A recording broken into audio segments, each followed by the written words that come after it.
Hi, this is Thomas Crank, founder of Crank Out Words Writing Coaching. And today you can't see me because, well, Mona Lisa is hogging the camera. Mona Lisa. No, actually, the reason you can't see me today is because I'm going to share some pictures from my personal writer's sketchbook. For the last several weeks, we've been talking about how to get ideas for your stories. Last time I introduced something called the writer's sketchbook. The writer's sketchbook is a place to build, create, and play with your ideas. Today, I'm going to show you actual pages from my sketchbooks so you can see how I go about using my sketchbook and how I get ideas for my stories. And along the way, I'm going to share with you 4 sketchbook activities that help me create and enhance your stories, and hopefully you can use them too.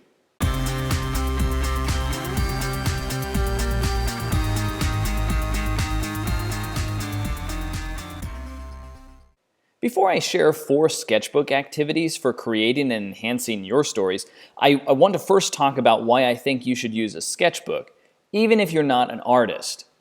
Okay, because we call this a writer's sketchbook, but usually artists have sketchbooks. So what do I mean by that? Well, this first picture is a good example.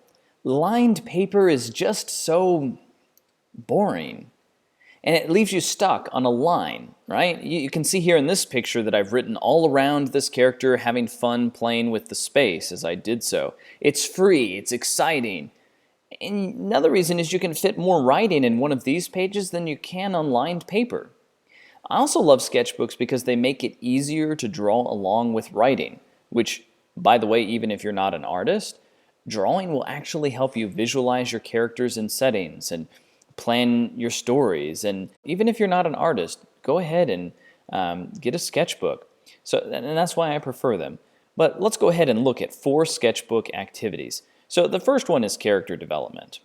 And you can see here I've got tons of heads of the same character repeated over and over again. But the key here is you can use this as a place to visually design your characters so you know what they look like. Here's more what I do with characters, actually putting them in different poses and practicing with different emotions, different lines that he might be saying, so putting dialogue next to him. Here's another technique. This is a character questionnaire. The more you know about your characters, the more that you can help create an interesting story. Here's a couple more ideas for developing characters. Using dialogue to help you create characters, and maybe drawing a picture and changing the font. And again, if you're not an artist, you don't have to do it this way. You could go into an actual Word document and mess with the font for a character to represent what they might sound like. In this one here, we've got some more detailed drawings of alien characters for a science fiction story that I'm working on.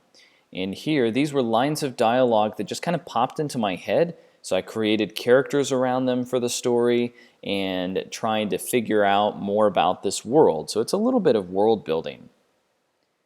Speaking of world building, that leads us to the second strategy and activity that you can use to develop and enhance your stories, and that's actually story development and kind of world development. It goes hand in hand here. This is a story development that I was doing for a Choose Your Own Adventure book where you're going through a castle and you're trying to rescue the princess, and there's different places that you can go in this castle, and to visualize that I had to draw it out. Here's an example of something called mind mapping. Mind mapping is a great activity for planning stories, like what happens first, where does it go from there, and this is another reason why I like sketchbooks, getting away from that lined paper and just visually representing your stories. Of course, you could just go with a regular outline like we have here for a story, and this one was actually for a cartoon that I was working on, so you can see how many pages I'm dedicating to each of these and what the scenes might look like. Here's more detailed exposition where I'm writing full paragraphs and also doing some illustration next to them for what things might look like. Again, the visual and the text together is really important.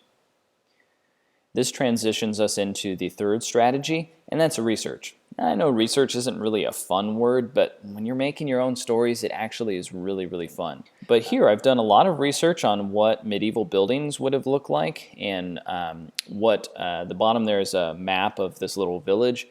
what they would have looked like. And I've actually looked up a lot of articles on how things are constructed, and I've labeled them and drawn them out in cartoony form to help me understand. The more you understand about the architecture of buildings or about how characters are designed, or what clothing, like in this picture here, what clothing knights wore, the better your writing is going to be. It will be more vivid. So here I'm actually looking up specific names for different parts of armor. And then this one serves two purposes. Number one, it's kind of the tail end of research showing you a character that I'm working on named Urticant.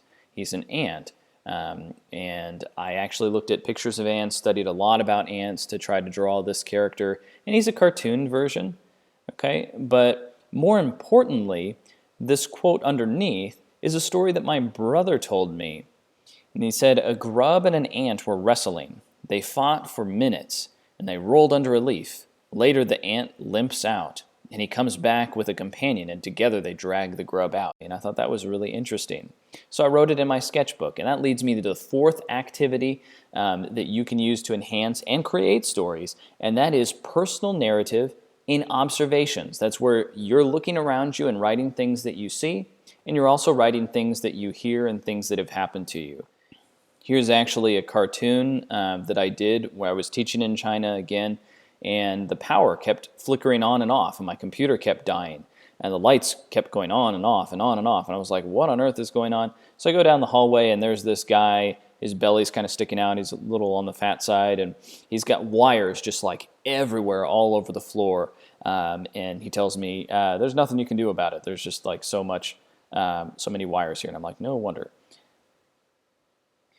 These last two drawings are personal narrative because they're the ways that I've compared myself to other people and felt really sad about that. And this comic is about that, where I feel like I can't measure up as an artist. And if you felt that way, hey, even professionals feel that way too. So just keep on working, right? And here's another one too, where I shared my work with people and they just really tore it apart.